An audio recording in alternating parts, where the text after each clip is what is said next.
လောကမှာအကြီးမားဆုံးသောအပြစ်ဟာဘာလို့ကြားဘူးလဲ။ဒါဥစဉ်လဲနားရတာပေါ့ဗျာ။စဉ်းစားလိုက်ပါဦး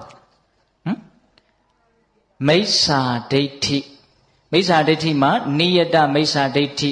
ခိုင်မြဲတဲ့နိယတမိစ္ဆာဒိဋ္ဌိဆိုလို့ရှိရင်တော့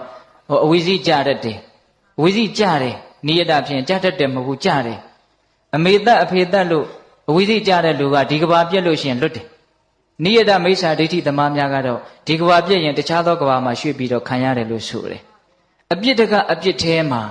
မှားယွင်းတဲ့အယူအဆကိုမှန်နေထင်ပြီးတော့လက်သင့်ခံထားတဲ့မိစ္ဆာဒိဋ္ဌိဆိုတာအပြစ်အကြီးဆုံးပဲ။မှန်ပါဗျာ။အဲ့ဒီမိစ္ဆာဒိဋ္ဌိဆိုတဲ့အကြီးမားဆုံးအပြစ်ဟာဘာကြောင့်ဖြစ်တယ်လဲလို့နည်းနည်းလေးလေ့လာကြည့်ရ။မိစ္ဆာဒိဋ္ဌိဖြစ်ခြင်းအကြောင်းတရား2ပါးရှိတယ်တဲ့။ပရတောဂောတသူတစ်ပါးရဲ့နှုတ်ကနေပြီးတော့မှားယွင်းတဲ့သကားဆံတွေကြားရတယ်တဲ့။သကားဆံကအင်္ဂါတစ်ချက်ဖြစ်တယ်နော်။ကိုယ့်ရဲ့အတွင်းကနေပြီးတော့မှားယွင်းတဲ့နှလုံးသွင်းမှု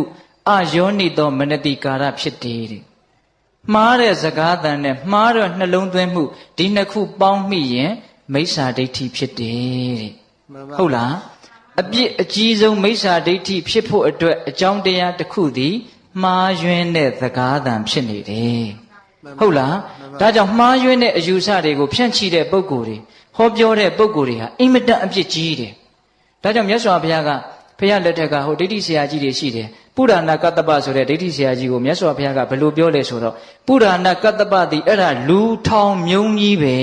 တဲ့။ဘာကြီးတယ်တော့လူထောင်မြုံကြီးပါဗျာ။ငါးတွေကိုထောင်တဲ့မြုံရှိတယ်နော်။မြုံရဲ့သဘောတရားကဝင်လို့ရတယ်ထွက်လို့မရဘူး။မြုံဆိုတာဘာလဲဝင်လို့ရတယ်ထွက်လို့မရဘူး။အဲ့ဒီလိုပဲအယူဆမှားတွေဟာဆွဲလန်းသွားပြီဆိုရင်အဝင်သာရှိတယ်အထွက်အင်မတန်ခက်လိမ့်မယ်။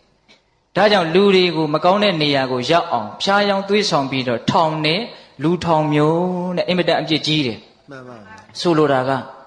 စကားသံတွေဟာမှားယွင်းပြီဆိုရင်အကြီးမားဆုံးအပြစ်ကိုတောင်ဖြစ်စေတတ်တယ်မှန်ပါဗျာဟုတ်ရဲ့လား